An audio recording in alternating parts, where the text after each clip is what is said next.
Assalamualaikum warahmatullahi wabarakatuh. Perkenalkan, nama saya Muhammad Irfan dari kelas F2 Prodi Tasawuf dan Psikoterapi Fakultas Usuluddin dan Filsafat. Di sini saya berbicara sedikit tentang fenomena kekerasan dan konflik sosial. Oke, di sini ada 3 pembahasan. Yang pertama itu ada kekerasan fisik, verbal dalam komunikasi interpersonal. Nah, sebelum membahas lebih jauh lagi mengenai kekerasan fisik dan verbal, kita perlu membahas mengenai komunikasi interpersonal terlebih dahulu. Dalam buku Komunikasi Interpersonal dan Hubungannya dalam Konseling, dikatakan istilah komunikasi dalam bahasa Inggrisnya adalah communication, yang berasal dari kata komunis yang berarti sama. Sama di sini maksudnya adalah sama makna. Sebagai komunikasi yang paling lengkap dan paling sempurna, komunikasi antar pribadi berperan penting hingga kapanpun selama manusia masih mempunyai emosi. Jadi, komunikasi interpersonal ini merupakan komunikasi antara dua orang yang mengalami tahap interaksi dan relasi tertentu, mulai dari tingkatan akrab sampai tingkat perpisahan dan berulang kembali secara terus-menerus. Nah, dalam perspektif interpersonal, bahkan kelompok atau organisasi yang terdiri dari lebih 2 individu dipandang sebagai kumpulan bentuk dyad. Dyadic communication adalah komunikasi yang melibatkan 2 individu, sehingga komunikasi interpersonal selalu terjadi dalam konteks komunikasi kelompok, organisasi, atau bahkan level komunikasi yang lebih luas lagi. Intinya, komunikasi interpersonal ini terjadi 2 arah dan bersifat kumulatif dari waktu ke waktu. Terus, menurut DeVito, efektivitas komunikasi antar pribadi dimulai dengan 5 kualitas umum yang dipertimbangkan, yaitu yang pertama ada keterbukaan. Keterbukaan adalah sikap dapat menerima pendapat atau masukan dari orang lain, serta berkenan menyampaikan informasi kepada orang lain. Terus yang kedua adalah empati. Empati adalah sikap seseorang atau kondisi seseorang yang dapat memahami dan merasakan suatu keadaan orang lain dan melihat suatu permasalahan itu dari sudut pandang orang lain. Terus yang ketiga ada sikap mendukung atau support ya. Nah, ini masing-masing pihak yang berkomunikasi memiliki komitmen untuk saling mendukung agar terlaksananya suatu interaksi secara terbuka. Terus yang keempat ada sikap positif. Sikap positif ini ketika dalam berkomunikasi dapat ditunjukkan melalui suatu perilaku. Ya, tentunya perilaku yang positif. Terus yang kelima ada kesetaraan. Artinya, kedua belah pihak sama-sama bernilai dan berharga. Kedua belah pihak yang melakukan komunikasi ini sama-sama saling menghargai dan saling memerlukan.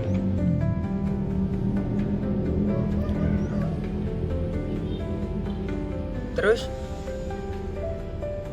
dengan melihat banyaknya kasus-kasus kekerasan yang terus meningkat, perlu adanya upaya penanganan secara signifikan, mulai dari pencegahan hingga penanganan pasca kejadian. Nah, ini ada beberapa cara mencegah kekerasan fisik dan kekerasan verbal. Yang pertama adalah pendidikan karakter sejak dini. Pendidikan karakter ini khususnya dari pihak keluarga sejak dini sangat dianjurkan untuk mencegah kekerasan verbal. Nah, sebagai orang tua itu sebaiknya memberikan contoh komunikasi yang baik terlebih dahulu kepada anak-anaknya, serta perlu mengajarkan nilai-nilai moral seperti menghargai sesama, berempati, jujur, dan juga bertanggung jawab. Terus yang kedua, mengontrol emosi. Nah, ini dianjurkan agar melatih kontrol emosi untuk mencegah kekerasan verbal. Beberapa caranya itu bisa dilakukan dengan meditasi, menenangkan diri sebelum berbicara saat emosi sedang meluap, berpikir sebelum berkata, dan juga meminta maaf jika melakukan kesalahan atau melakukan kekerasan verbal. Yang ketiga, komunikasi non-kekerasan. Menerapkan pola komunikasi non-kekerasan, yaitu komunikasi tanpa menyakiti perasaan lawan bicara.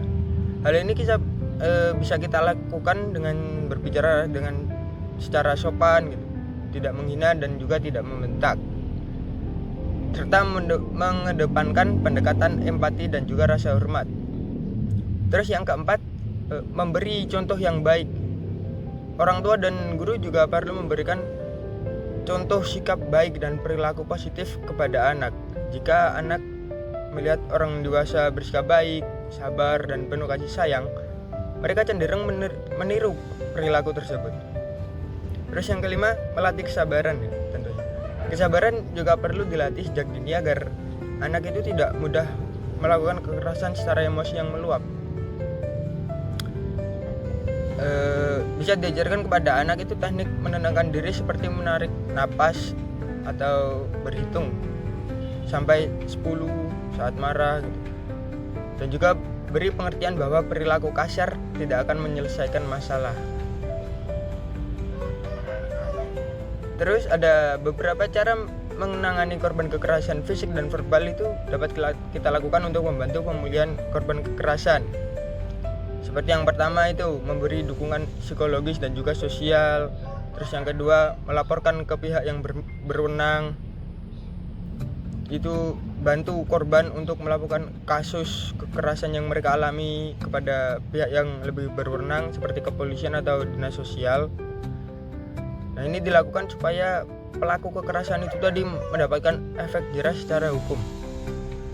Terus yang ketiga itu bisa dikonsultasikan kepada yang lebih ahli dengan cara merujuk korban yang terkena kekerasan tadi untuk menjalani konseling ke psikolog agar bisa mendapat terapi trauma.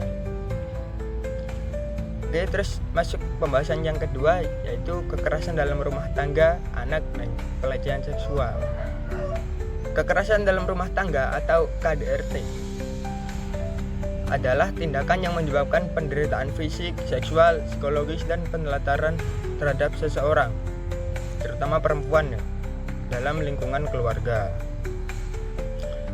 KDRT ini sering muncul karena ketidakmampuan anggota keluarga untuk beradaptasi, di mana pihak yang lebih memiliki kekuatan cenderung mendominasi dan mengeksploitasi yang lebih lemah.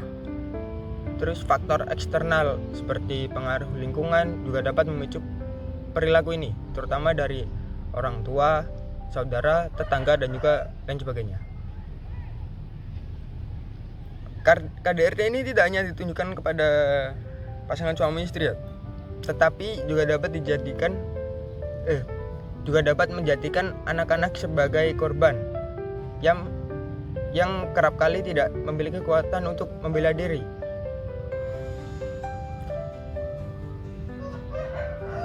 Bentuk-bentuk kekerasan dalam rumah tangga itu seperti kekerasan fisik yang mengakibatkan korban kekerasan itu mengalami rasa sakit, baik luka di bagian dalam maupun luka di bagian luar.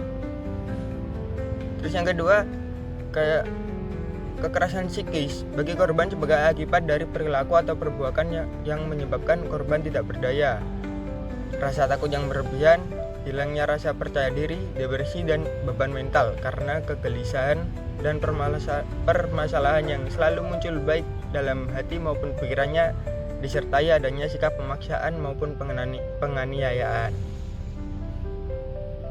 Nah, terus karena KDRT ini merupakan masalah serius yang dapat terjadi di berbagai lapisan masyarakat, kita harus mengetahui faktor penyebabnya itu. Yang pertama, ketidakseimbangan kekuasaan. Nah, ketidakseimbangan kekuasaan ini terjadi karena satu pihak dalam keluarga mendominasi yang lain, baik secara fisik, ekonomi, ataupun emosional, menggunakan kontrol untuk menundukkan pihak yang lebih lemah. Itu yang bisa memicu kekerasan. Terus yang kedua adalah masalah ekonomi. Tekanan ekonomi seperti pengangguran atau ketidakstabilan finansial dapat meningkatkan stres di rumah tangga, yang seringkali memicu kekerasan saat seseorang melampiaskan frustasi atau kemarahan kepada pasangan atau anggota keluarga lainnya. Terus yang ketiga, kontrol emosi yang buruk. pelaku KDRT ini seringkali tidak mampu mengendalikan emosi, terutama saat marah ataupun cemburu, sehingga melampiaskan perasaan tersebut melalui kekerasan fisik atau verbal saat konflik terjadi. Yang keempat itu memiliki riwayat kekerasan atau trauma di masa lalu.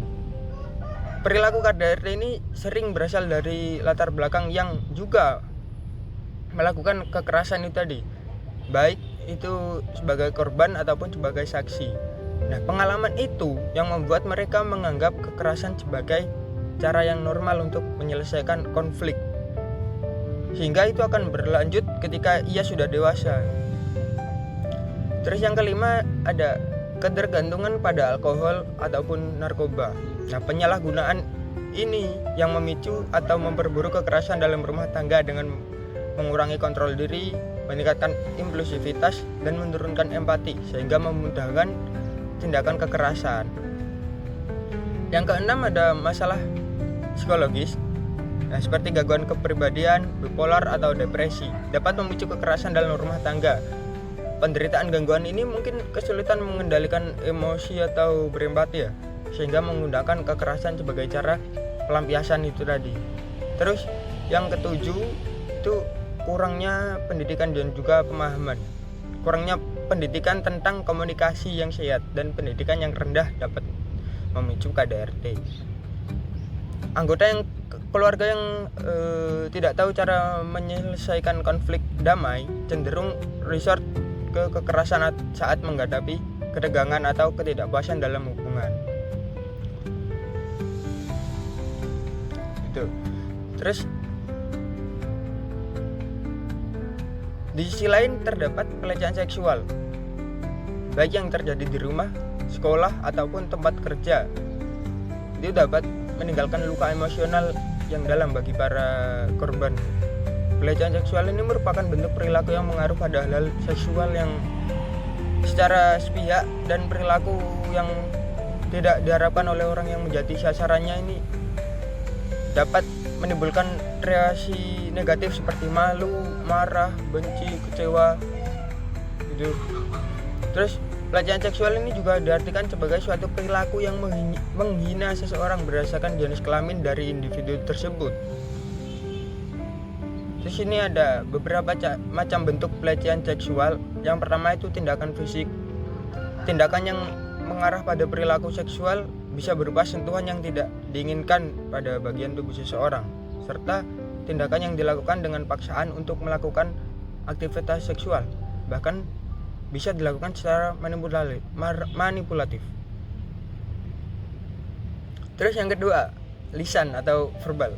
Tindakan lisan bernada seksual ini dapat berupa panggilan atau catcalling ya, lelucon atau komentar yang tidak diinginkan dan berfokus pada aspek pribadi atau bagian tubuh seseorang dengan tujuan menggoda atau melecehkan.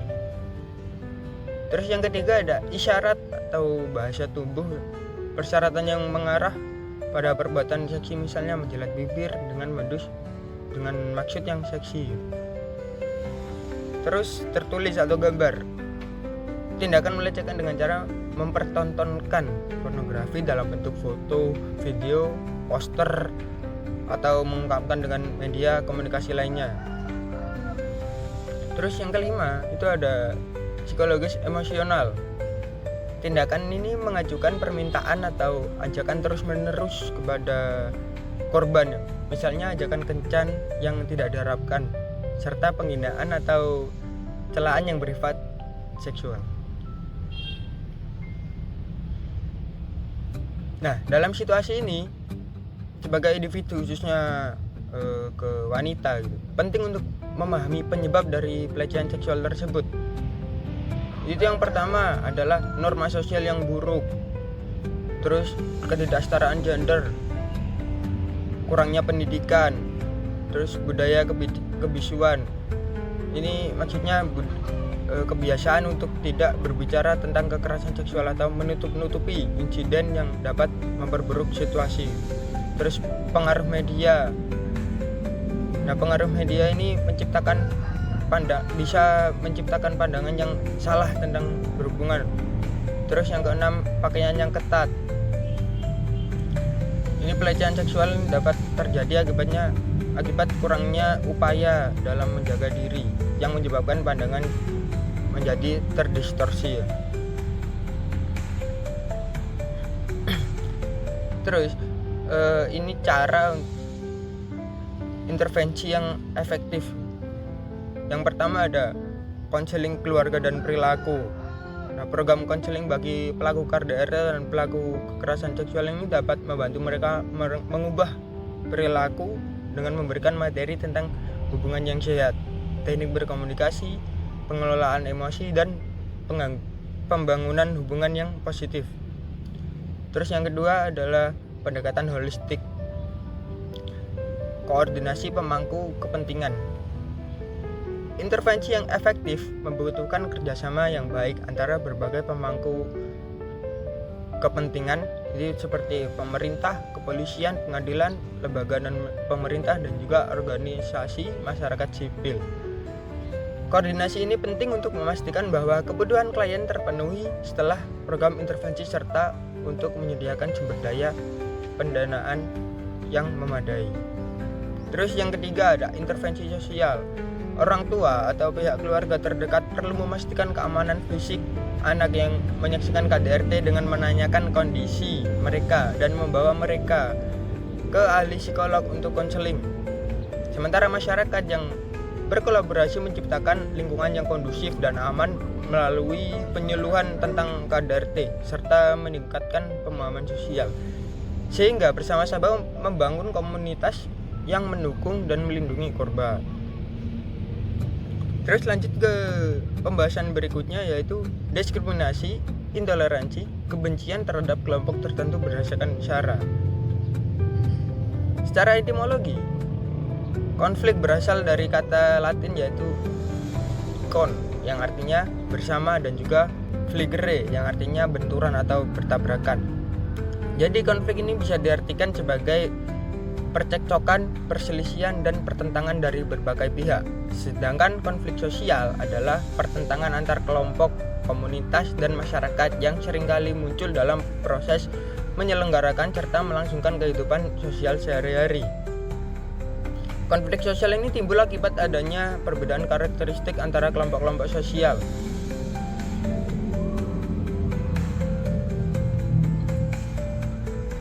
Masalah konflik sosial ini adalah masalah yang tidak bisa terlepas dari kehidupan manusia. Konflik selalu timbul dalam konteks individual maupun kelompok.